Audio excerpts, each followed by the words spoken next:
নমস্কার বন্ধুরা, মধ্যবিত্তের হেসেলে আপনাদেরকে স্বাগতম। আজ দেখাচ্ছি চিকেন কষার রেসিপি। চিকেনটাকে ভালো করে ধুয়ে পরিষ্কার করে নিয়েছি।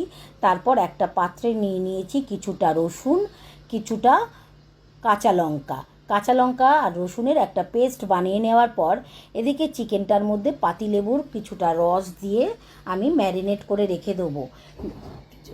পাতিলেবুর রস ম্যারিনেট হয়ে গেলে দিয়ে দিলাম কাঁচা লঙ্কা ও রসুনের পেস্টটা।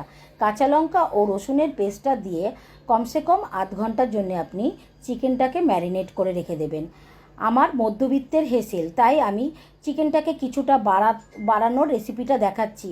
আমি চিকেনের সাইজের কিছুটা আলু কেটে ধুয়ে পরিষ্কার করে আগে থেকেই রেখে দিয়েছি। আলু সাইজ চিকেনের মতনই হতে হবে। কড়াইতে আগে থেকে চিকেনটা দিয়ে আমি ভাজতে বসিয়ে দেবো। আলুটা যখন ভাজা হয়ে আসবে তখন তার মধ্যে দিয়ে দেবো চিকেন, পেঁয়াজ আর ক্যাপসিকাম দিয়ে যখন খুব ভালো করে কষতে কষতে দেখবে যে আলুটা ভাজা হয়ে গেছে, তখন আলাদা একটা পাত্রে 2 চামচ টমেটো কেচাপ, 1 চামচ কর্নফ্লাওয়ার দিয়ে একটা স্মুথ পেস্ট বানিয়ে নেবো। আর তার মধ্যে দিয়ে দেবো 1/2 চামচ লাল লঙ্কার গুঁড়ো, যেটা ঝাল হবে না, কালারটা দেখতে সুন্দর হবে। আর তার মধ্যে দিয়ে দেবো 1 চামচ চিনি দিয়ে 1 চামচ চিনি দিয়ে আমি সেটাকে একটা ঘন স্মুথ ব্যাটার তৈরি করে রাখবো।